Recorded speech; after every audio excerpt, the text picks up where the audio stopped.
It's officially afternoon. It is 12 o'clock, so we'll get started. Today's webinar is chock full of great information, and we want to be sure to get to all of it. My name is Patty Lyons-Bousquet. I'm part of the business development team here at KMA HR Consulting. I want to thank everyone for joining today's webinar, How to Conduct Candidate Interviews Like an Expert, with two of our experts, Jenn Bradford and Johnna Major. We know your time is valuable, and we're confident that you'll take a lot of great information away from today's session. If time allows at the end, we will do some Q&A. If we don't get to all of your questions, we'll reach out to you sometime next week to get you answers. We will also be sending out 2 handouts along with SHRM PDCs if you would like those. So I'd like to introduce you to our speakers today. We've got Jenn Bradford and Johnna Major. A little bit about both of them. Jenn's career in human resource management has included roles in industries such as healthcare, public school districts, and manufacturing. Jenn was also an elementary school teacher prior to her career in HR. Jenn is now a rock star recruiting consultant for KMA and enjoys being a matchmaker for her clients and great talent. Jenn is a graduate from UMaine RNO and attended UNE for her post-baccalaureate teacher certification. Jenn lives in beautiful Scarborough, Maine, and enjoys being close to the beaches and the lakes. Johnna's career has included nonprofit management and human resources roles in a variety of well-known companies and industries, including healthcare, manufacturing, retail, and online services. In addition, Johnna is an entrepreneur who owned her own consulting firm. Johnna now brings all of that value to KMA as a recruiting consultant and enjoys helping her clients find great talent for their companies. Johnna graduated from Bates College with a degree in sociology and recently moved from her home in Maine to Manhattan, where she and her husband are enjoying city living. And she is happy to partner with KMA clients all over the Northeast. So on that note, Jenn and Johnna, I will let you take it away. Thank you, Patty. That nice introduction. Thanks everyone for attending today. This is an amazing turnout. I'm sure for many of you, hiring has been a challenge or has changed in some way over the last few years. So we're sharing tips with you today on how to conduct interviews like an expert.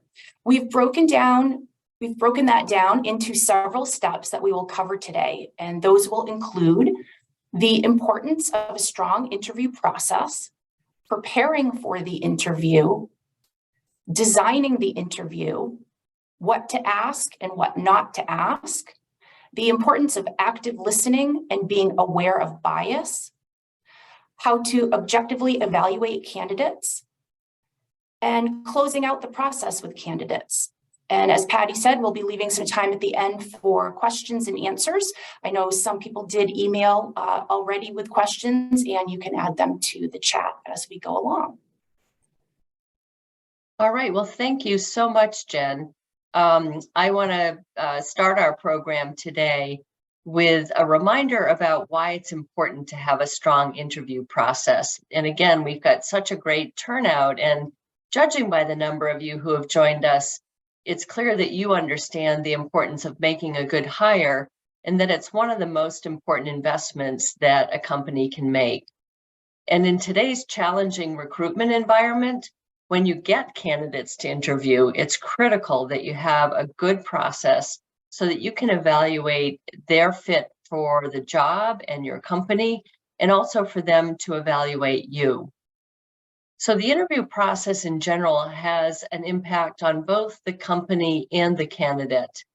And in terms of the impact to the company, we know that the cost of a bad hire is conservatively estimated at anywhere from 1.5 to 2 times a person's salary.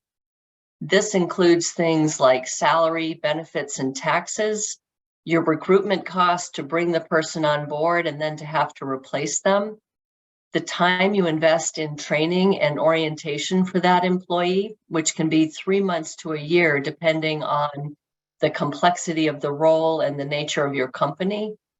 It's the stress and strain on staff who pick up the load while the person is not performing and while you recruit for a replacement.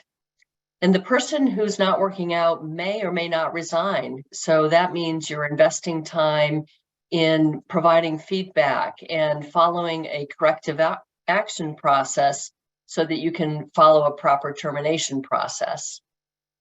And the cost of a bad hire impacts the candidate as well. It impacts their personal life, their family, their self-esteem, and potentially their career. A short stint on a resume can sometimes be a red flag and something that they'll need to explain. But the interview process also impacts a company's reputation. If you create a positive experience, the candidate is likely to speak highly of you to their friends, family, and coworkers, regardless of whether they get the job. But if it's a negative process, you know that they will be vocal with friends and family and coworkers, and that could impact your reputation as an employer and your ability to attract candidates to your positions. So the other part of this is that by having a strong interview process, you actually create a pipeline of candidates as well. So by having a good process and you see that a candidate isn't a good fit for the role that they've interviewed for, they may be a fit for a future role. And again, in today's competitive market, it's important to be able to keep that door open so that if you do have a role, that the candidate will pick up the phone or answer your message if you reach out to them. So now Jenn's going to talk about preparing for the interview, designing the interview, and creating that positive experience. Thanks, Johnna. So in preparing for your interview, remember the idea is better interviews result in better hires. And your interview process should start with a review of your job description.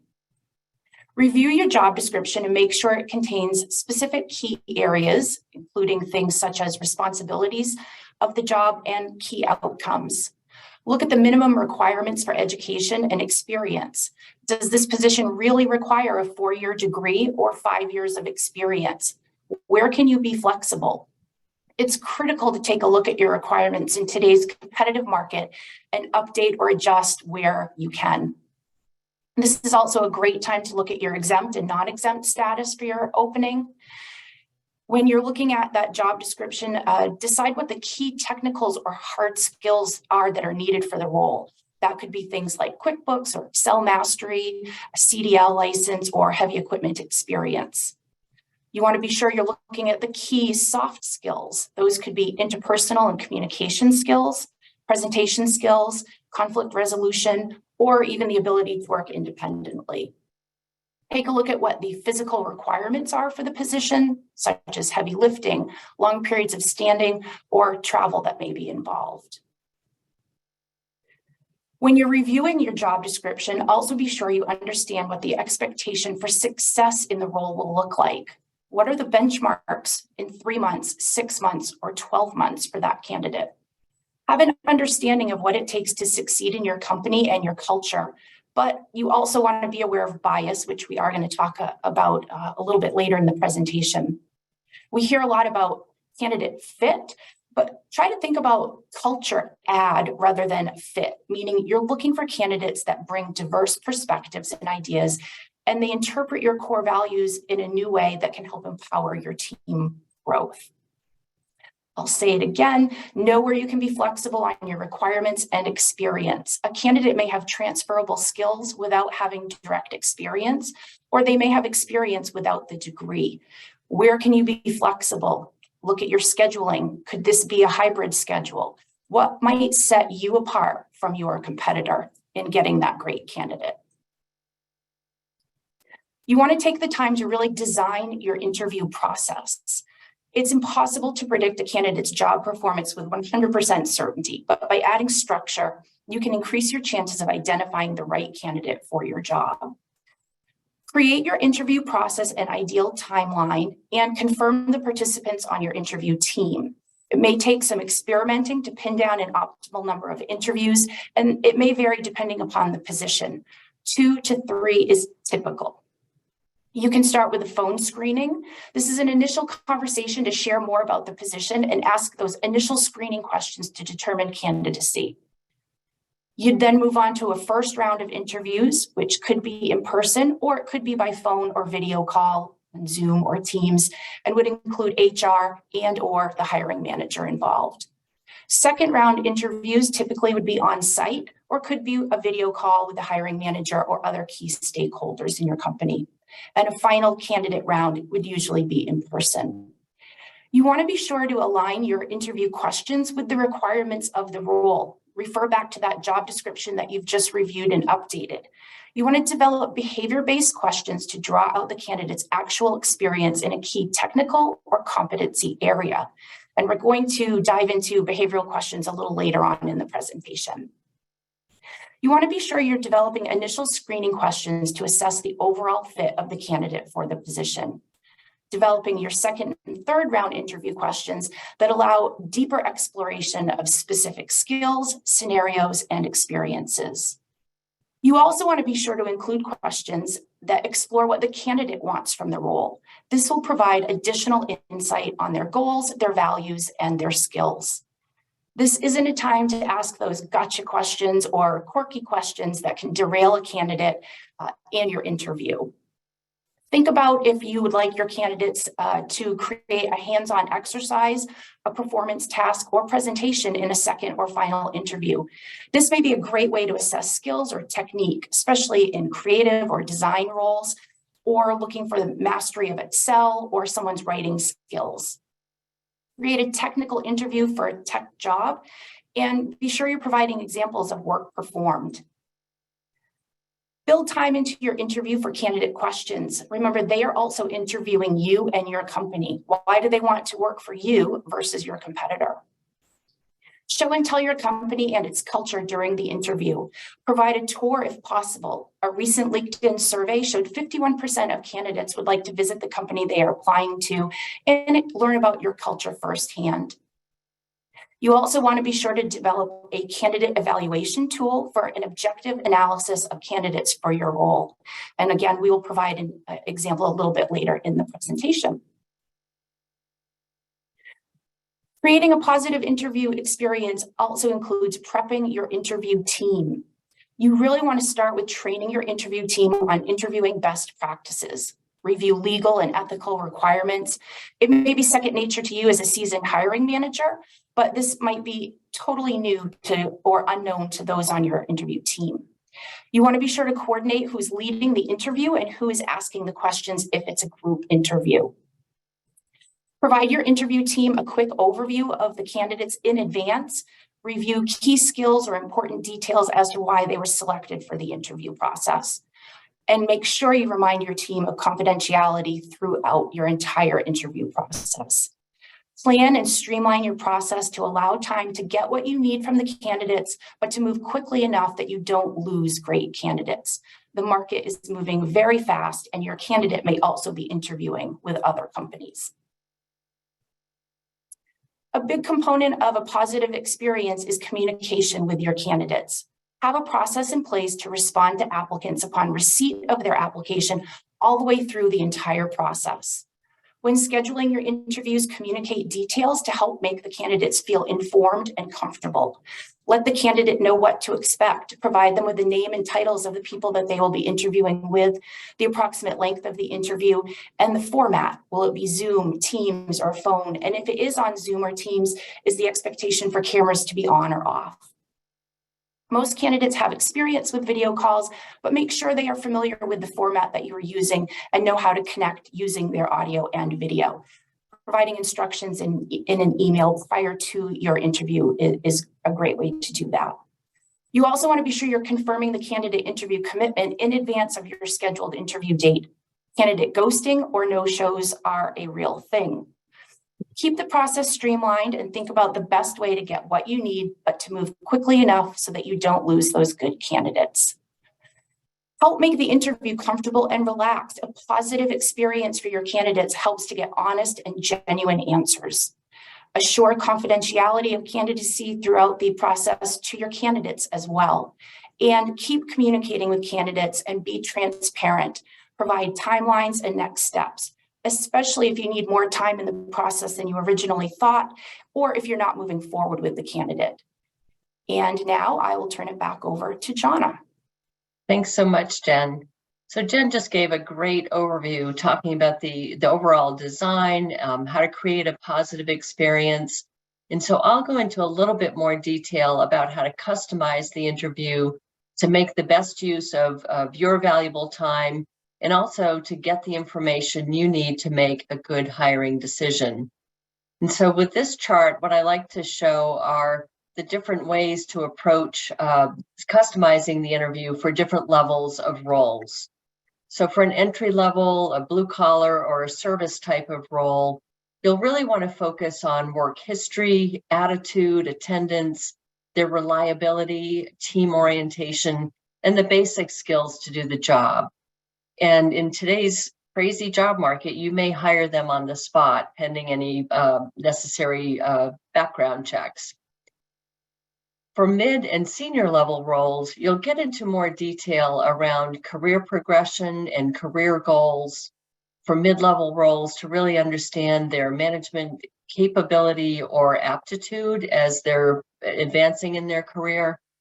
And then to look at those technical skills. And as Jen mentioned, it's really important to have a component of your interview process where you can effectively validate that, either with some examples or having somebody on your interview team who can really vet those skills, like an accountant or IT, if they're interviewing for those types of roles. So for mid-level roles, again, it's going to require multiple interviews. For senior level roles, again, I love to talk about career progression and how they got where they came from and how they got where they are today. I like to talk about leadership goals to understand what impact do they want to have in a role, and how does that align with what you're looking for in a leadership role. You'll want to dig into their leadership skills, their strategic focus, as well as their financial competency. So it's important for these senior level roles to have multiple interviews with multiple stakeholders. And that's important not only for you as the organization to get multiple views of a candidate over multiple interviews, but also for the candidate to get a full understanding of the team that they're going to be working with, and to really evaluate the role and their fit for the role. So now that we have an understanding of customizing the interview for the different roles and levels, let's talk about the general information that we want to gather from the candidates. So the amount of detail that you'll get into in this part of the interview will really depend on the role and the level of the position that you're interviewing for. And often this information is gathered during an initial phone screen. So you'll want to understand why they're looking for a new position. If they're currently working, why do they want to make a change? And if they're not working, what are the circumstances? You'll also want to understand what are they looking for in their next position. So for entry level or frontline roles, it may be that they're simply looking for a good wage or a good schedule. But for senior and mid-level roles, you'll want to understand what they're looking for in their next role. And I like to ask, what criteria do you have to determine if a job and a company are a good fit for you? The more thought that they've given to that question, the more likely they'll be successful in evaluating your role and only moving forward if it's a good match for them. You'll also want to understand, have they researched the company? Are they familiar with your job posting? And can they speak to what attracted them to the job? For entry level or frontline roles, sometimes this research is less important, but they can certainly score brownie points if they've done some research and can speak enthusiastically about your company.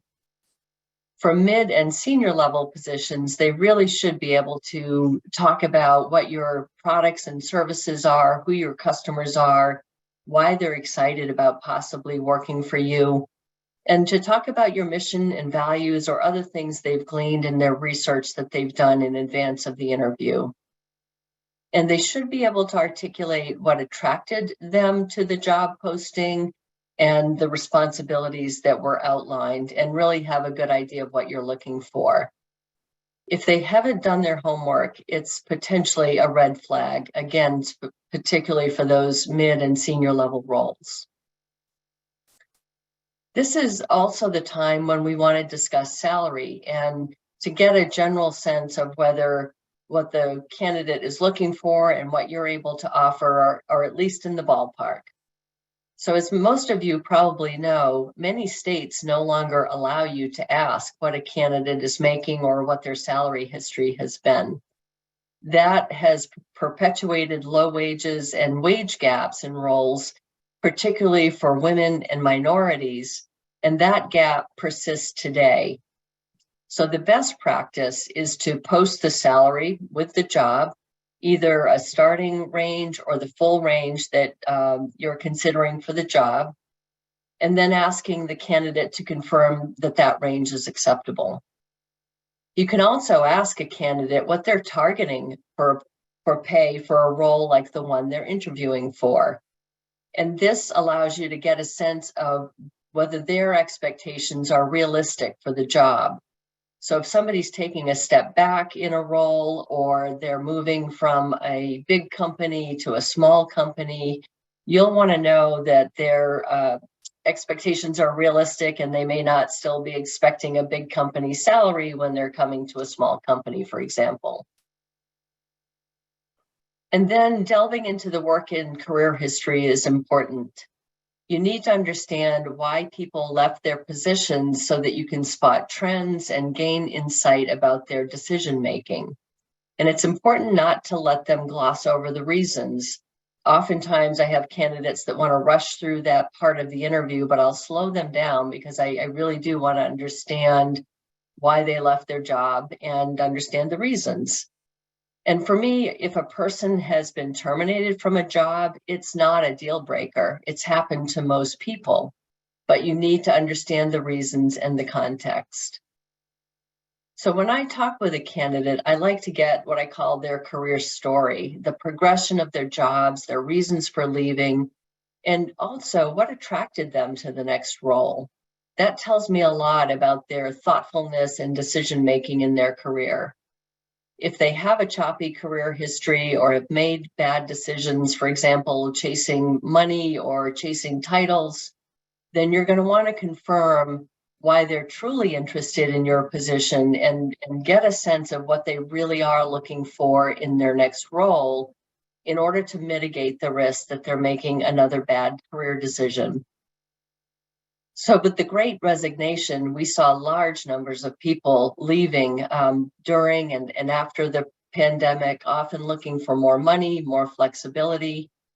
But many are now realizing that the grass wasn't necessarily greener, and we're seeing more people possibly going back to their old companies.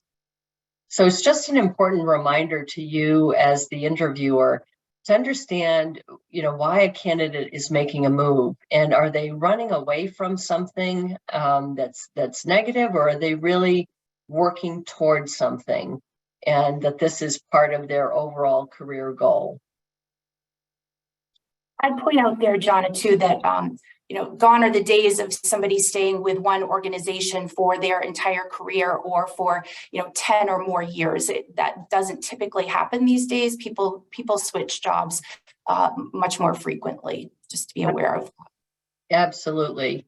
And one other point is, in going back through that career history, you'll need to decide how far back you want to go, and what's relevant to your job. I tend to err on the side of kind of getting the complete picture, but I know that other people will just go back through the last 2 or 3 positions. But it's what you need to really kind of get a sense of that story.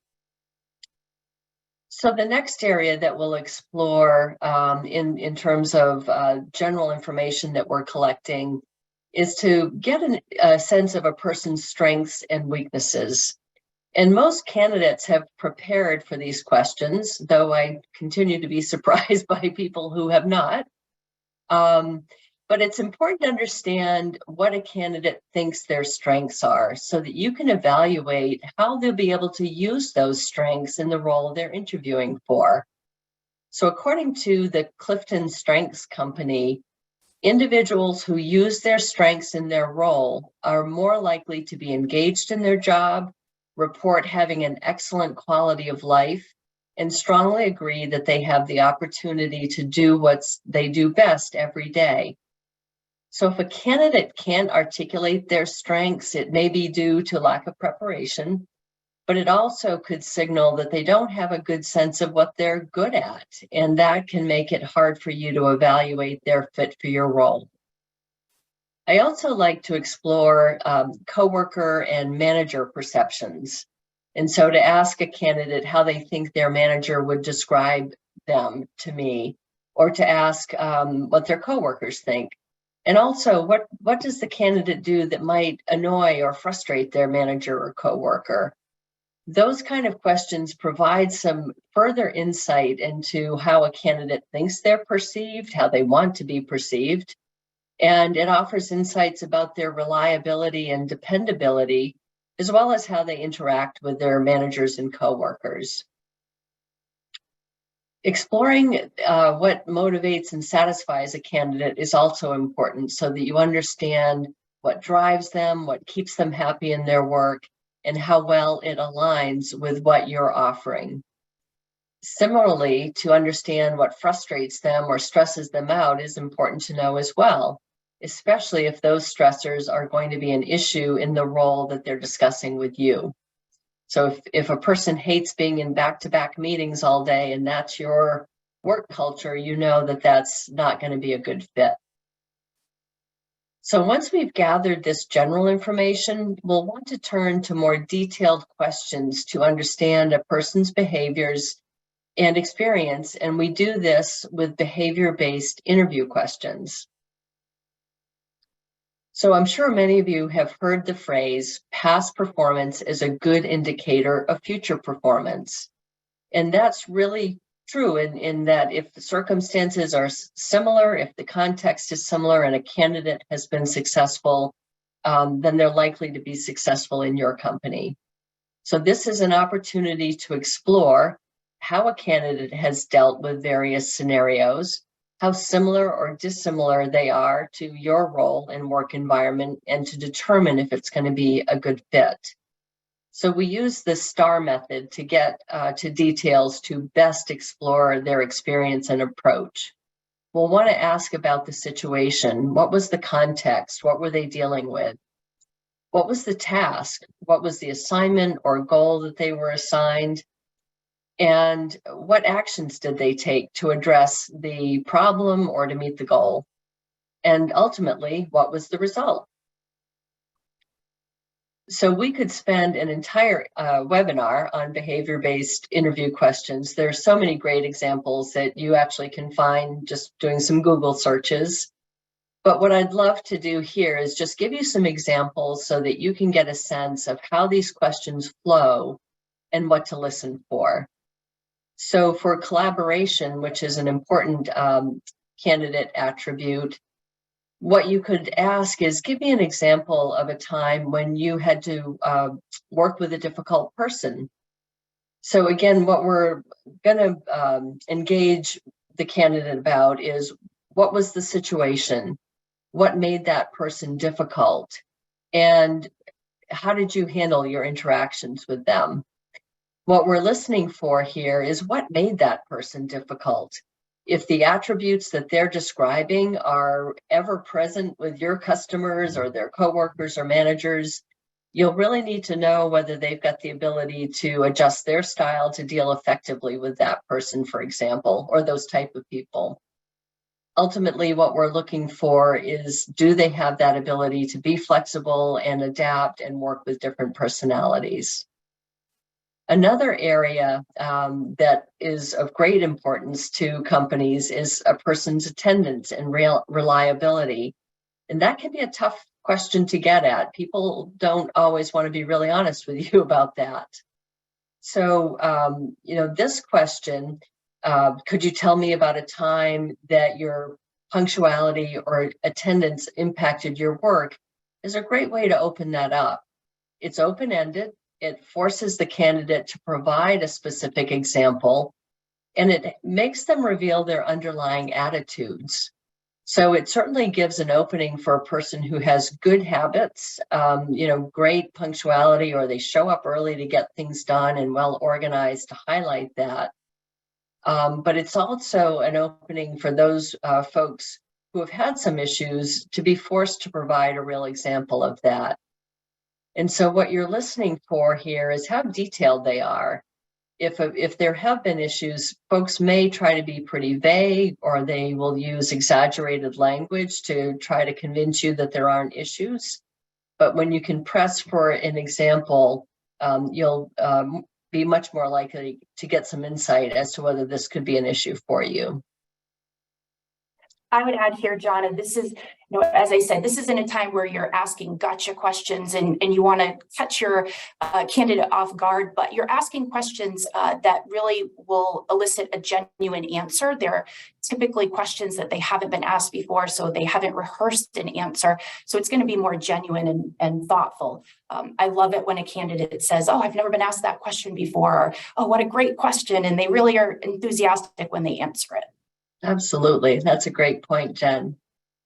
So a couple of other areas to explore are juggling multiple duties, multiple priorities. That's an issue in most workplaces today. So you can certainly ask about a time when a person felt like they had too much on their plate. And again, kind of through that conversation, dig to understand the situation and what felt overwhelming. And you're listening for what felt overwhelming to them. You're listening for what tools they use to organize their time and stay on top of things.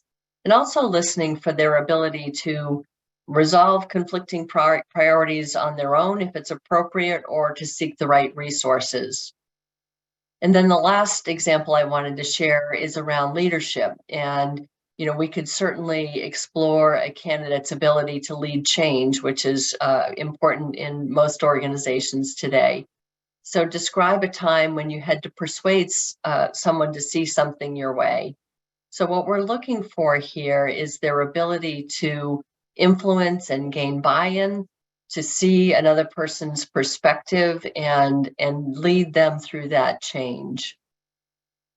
So now what Jen and I are going to do is a role play, and what our goal is to show you the power of behavioral interview questions.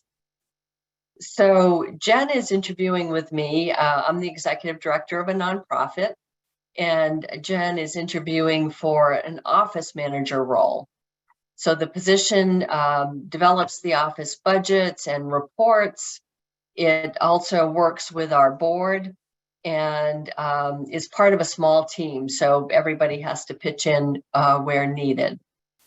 So let's see. So let's get started. So Jen, welcome. We're so glad that you're interested in our office manager role in our organization. We do great things here, so want to have another great member of our team. Thanks. Absolutely. So I'd love to use this time today to ask a few questions to get to know you. So to start, tell me, have you developed and managed budgets? Oh, I've worked with budgets in a lot of my positions, budgets of all sizes, small and large. I've always had some kind of a role in managing my department's budget. Great, thank you. And do you know and how do you, and sorry, do you know how to use Excel, and how good are you at using it? Oh, I love Excel. I love spreadsheets. I would give myself an 8 out of 10. Oh, terrific. That's so important to us. We use Excel for a lot of our reports, so we need a rock star there. That's awesome. So this position requires participation in board and committee meetings, which are held monthly in the evenings. Are you able to juggle your daycare requirements so that you can be there? Oh, I don't know. I guess I'd really have to talk to my partner about that. That's kind of a commitment, but let me talk to my partner and see what they say. Okay. All right, good. That would be awesome, because that is a big part of this job. And then lastly, we work really hard to create a team environment here where everybody helps each other out. How would you like working in that environment? Oh, I love being part of a team. I'm also really good at working independently too. Okay, great, great. So that obviously is just an abbreviated snippet of an interview. But I think what you can see is that I got a lot of superficial information from Jenn about, her overall responsibilities managing budgets and the fact that she thinks she's a rock star using Excel. But I'm taking at face value how she rates herself because I don't ask any follow-up questions. And I also got personal information about her having a partner and, kids that is really not relevant to the job. And Jenn, how did that feel to you in terms of being a participant in that kind of an interview? You asked questions that didn't elicit me to go into any detail. I just, answered with what came off the top of my head. Yeah. So now what we're going to do is just choose a couple of these questions to go into a little bit more detail to show you how developing those behavior-based questions can glean more helpful information. So we'll go back and we'll revisit Excel. So Jenn, tell me, how do you use Excel in your current role, and what's the most complex function you do in Excel, and how have you used that to streamline your work or reduce errors? Sure. I use Excel a lot. I actually recently took a refresher course. I feel like there's always something new to learn there, but I'm comfortable with formulas, pivot tables, VLOOKUPs, charts. Pivot tables are a great way to analyze data in our database and compare brands and sales numbers. I think using interactive spreadsheets really streamlines and helps your process become more efficient across your team. Excellent. It sounds like you've really created some efficiencies there. Have you gotten feedback from your teammates on that? Yeah, they love the interactive spreadsheets and the ability to see what's happening in real time. Terrific. Well, thanks for providing that detail. And I know that our board treasurer loves pivot tables, and so it's great to know that you understand how to use those and help with our reporting and analysis. Right. So the next question is regarding some of the work schedule requirements. This position requires participation in board and committee meetings, which are held monthly on Thursday evenings. Can you meet those requirements and be available at those times? Sure, as long as I know in advance what the schedule is for evenings or any other time outside of the normal work hours, as long as I know in advance, that's not a problem. Terrific. So again, this was a little bit more abbreviated than even a real interview would be, but I hope that what you saw was by me teeing up questions that had a little bit more detail around Excel, I was able to get a much stronger impression of how Jenn uses Excel, how she learns, and how it's helped the team. And then I was also able to get confirmation that she can meet the hours requirement without getting into her personal information. So Jenn, from your perspective, how did that feel different to you? It definitely felt like I knew what you were looking for and that you wanted more detail in my answers. Absolutely. And so in this case, Jenn may have volunteered information about her partner or her kids, like we're talking about the schedule, but again, that's not important. We're not trying to draw that out. We're just trying to focus on whether she can meet the requirements. And if she made a comment like that, we would just set it aside. Okay. So hopefully that helped you see, the power of behavioral interview questions. And it all points to the importance of active listening. And so, as Jenn mentioned earlier, some candidates may not be as prepared to answer these type of questions. They may not have been asked a question like that before, so they won't have their answers rehearsed in the same way that they may have rehearsed their strengths and weaknesses answers. So it's really important to be patient, to give the candidate time to think, and also don't let them off the hook right away. Give them some space, be comfortable with that silence, you can tell them, take your time. You may reframe the question to help them understand what you're looking for, or you may even offer up an example of what you're looking for to kind of trigger their thoughts. It's important to ask follow-up questions to get more detail or to draw a candidate out. And I think for those of us who have done a lot of interviewing, you know that some candidates are not really that verbose. So to be able to draw them out, to ask follow-up questions is important. And, part of that is that you're also getting the information you need to make sure you're not operating on assumptions. So if you're not clear about something, or if a candidate appears to be kind of glossing over something, to be able to go back and get the specifics so that you really understand what they're talking about. And then also to listen to how the candidate frames things. Either, they might be very negative in their interview. They may blame everybody else for everything that's happened to them. That's a huge red flag, of course. But it can also be more nuanced, like when they use the term "we" a lot. And so often somebody might be talking about being part of a team and say, we did this and we did that. But I really want to understand what their role was. And are they one of those people that is on the team, but they let everybody else do the work and kind of take credit for it? Or are they really an active and accountable member of that team? So to be able to dig for those examples is critical to confirm your understanding of their role. So now that we understand the importance of being good listeners and we're getting good information from our candidates, we're going to explore some caution areas, bias, and what not to ask. So we all bring bias to our perception and interactions with others.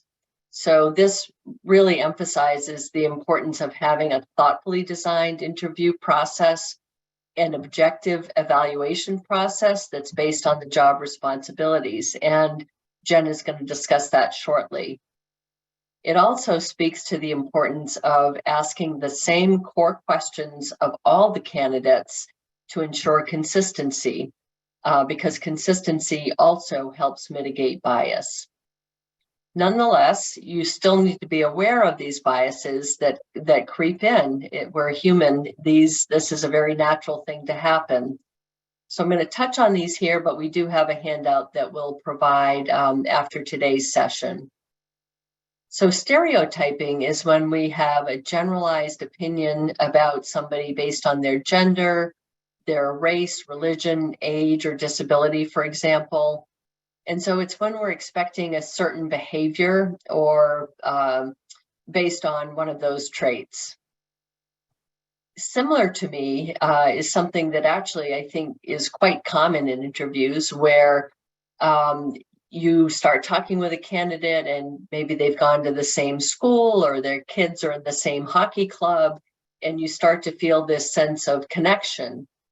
So that can make it harder to objectively evaluate a candidate because you feel like they're similar to you. So, geez, they must be great. First impression is when you make a snap judgment about someone and let that first impression, whether it's positive or negative, cloud the interview.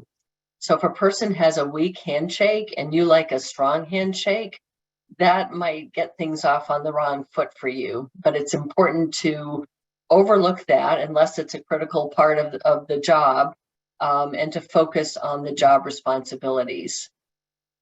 The halo and horn effect is when the interviewer allows a strong or a weak candidate attribute to overshadow other candidate attributes.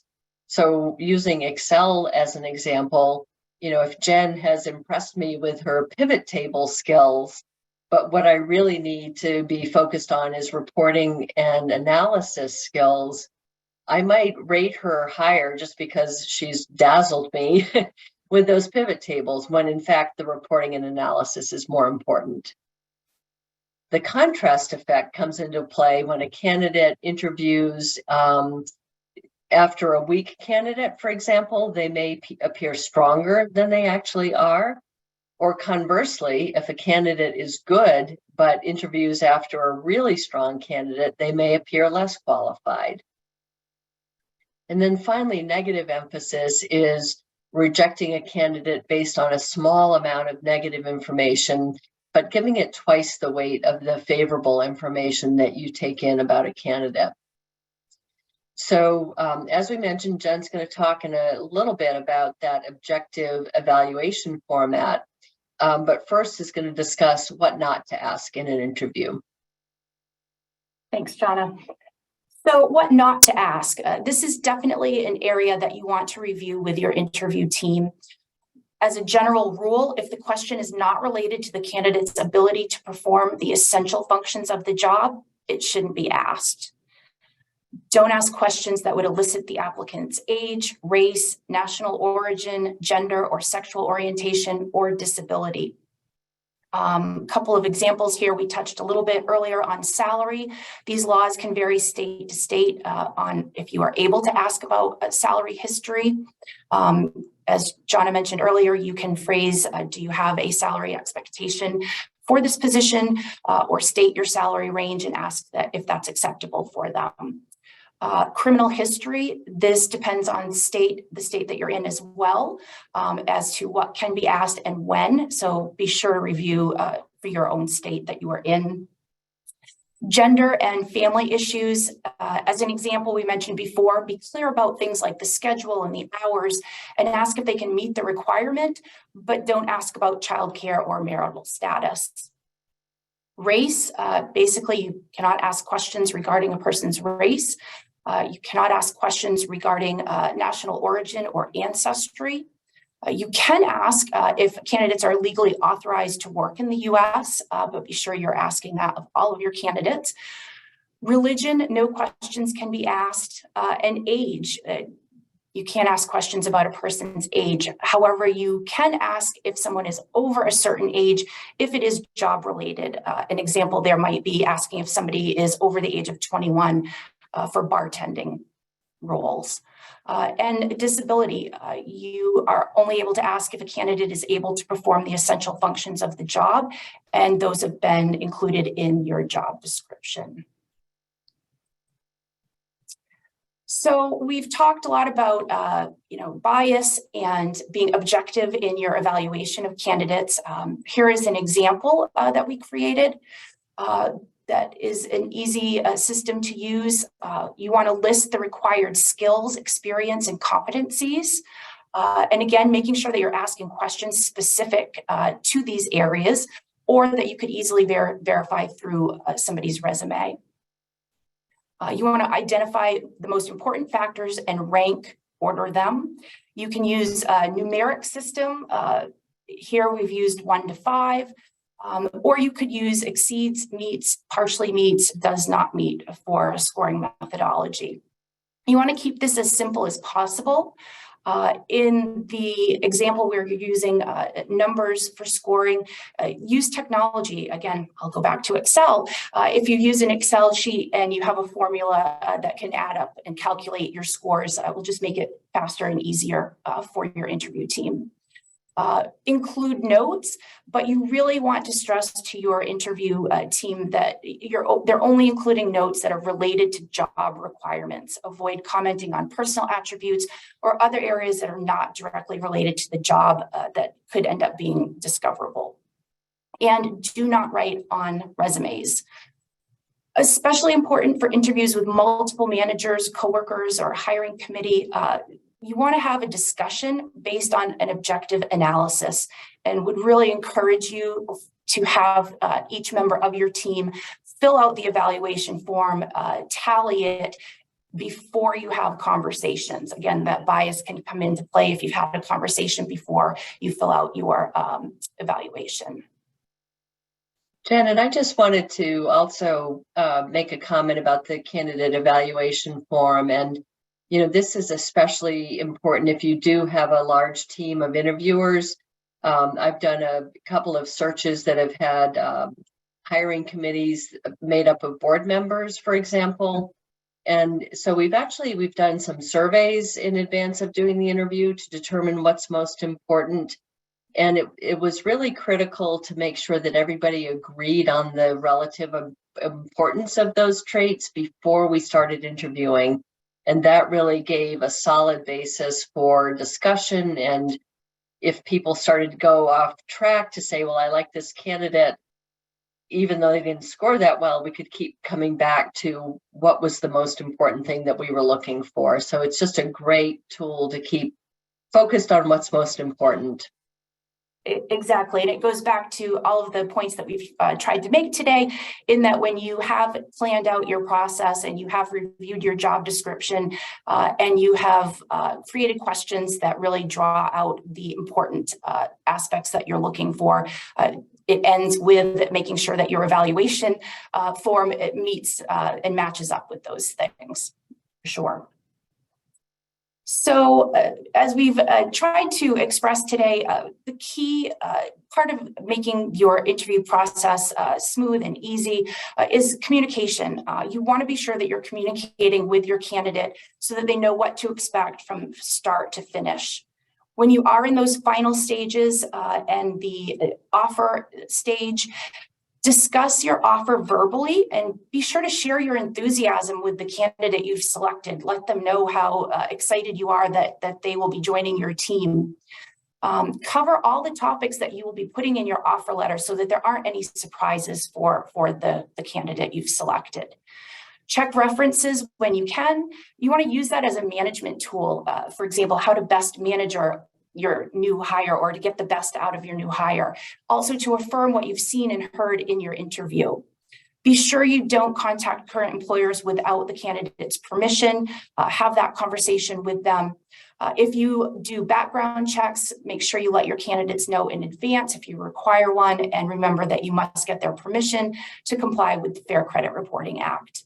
Be sure you follow up with all of your candidates to let them know their status all along the way. For anyone who's participated in multiple interviews, a personal phone call is really important. Remember, the interview experience reflects on your company's reputation as an employer of choice. And keep in mind that this is also a potential hire for a different position within your organization. They may not have worked out as the right candidate for this position, but they might be a great candidate for a future role that you have. In closing, remember, the better your interview process, the better the hire. Great. Well, thank you, Johnna and Jen. That was a very informative session where we do have a few minutes remaining. So let's see if we can get to some of the questions that were asked. One question you've already answered, and they asked if you can ask someone about their daycare situation. And you gave that as an example of how, by using those more closed-ended questions, you might get some information that you probably shouldn't have access to. So just wanted to confirm, just reaffirm that's probably not an okay thing to do. Another one is, how do you account for your gut instinct?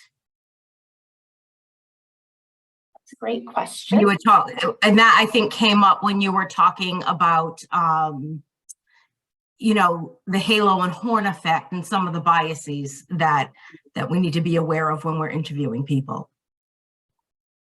I will start, Johnna, and if you want to chime in also, I would say, when you're asking those questions, if you have something that's a gut instinct, have a follow-up question that might elicit more of an answer or to put you at ease for whatever it is that your instinct is.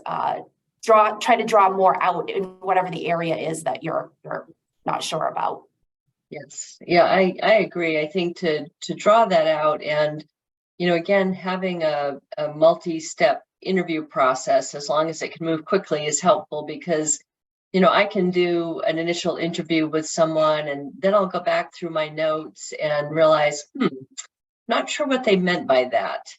And so by having a follow-on interview and either the opportunity to ask that myself or to have somebody else tee that up, you can just make sure that, again, I'm not making assumptions or that I'm getting the real picture about what's going on. So I think it's important to listen to your gut and to understand where those concerns may be coming from. But, again, to be clear, is it related to something that is related to bias, or is it based on a job-related fact that we need to explore further? So, be aware of your gut feeling, however, also be self-aware about what your biases may be. Yeah. Okay. I have another question here. How do I handle it if my interviewing team has different opinions about the candidates? Not that ever happens. It doesn't. Again, it really does come back to having that objective evaluation form. And, the key to successfully using that is to having the interviewing team agree on that criteria before you start interviewing. Because if you wait till you get into it to say, well, this is actually more important than that, then you can have those disputes. But if everybody's agreed that these are the most important attributes, and particularly if you weight them and to say, having that Excel experience is more important than, their ability to write a good email. These are very simple examples, but then you can, when you're evaluating and scoring people, those things that are most important are going to get the higher score. This is also where we talked a little bit about if you've included some kind of a performance or a writing sample, something like that. If you've included that, that may also help to weigh or elicit a different score based on the sample or the quality of work that you've asked them to produce. Okay, so we have another one here. We use email to communicate with candidates, but often find they don't respond. What do you find that works best? I would agree. Again, something that never happens. Do not respond to emails. But we actually have found that candidates are very open to texting. We use an app that allows us to text, and that people are looking at their phone constantly. So we've found that that's a great way to communicate with a lot of candidates. Another question came in. How many rounds of interviewing do you typically recommend? The person asking the question says that they typically have 3 to 4 rounds. Yeah, I would say that's average. I would say if you get to more than 4, you may be losing some candidates. I think that might be extending it a little bit too long if you went more than 4, but typically 2 to 4 is average. And again, that might depend on the level of the position that you're hiring for, different factors like that. Would you agree with that, Johnna? Absolutely. And, it's always a balance of how much time you put into this, but you think about the fact that, this person, they spend more time with you than they do with their family. You spend that time with them. And so you need more than an hour phone interview or in-person interview to really get a good sense of what they can bring to your organization. So, I think to carefully evaluate a candidate, you've at least got to have 2 conversations, and the hiring manager needs to be involved in those. And then, at least a 3rd or 4th, depending on the level, to get some additional input from other team members.